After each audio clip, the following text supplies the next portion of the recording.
Today's widget is placeholder. A placeholder that draws a box that represents where other widgets will one day be added.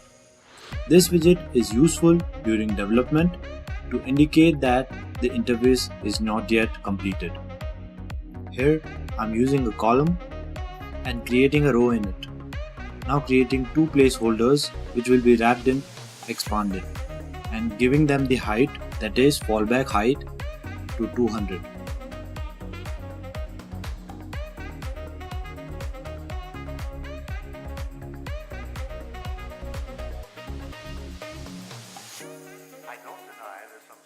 Now I can continue with the real content which I want to create in the column. That you and I are working here today is evidence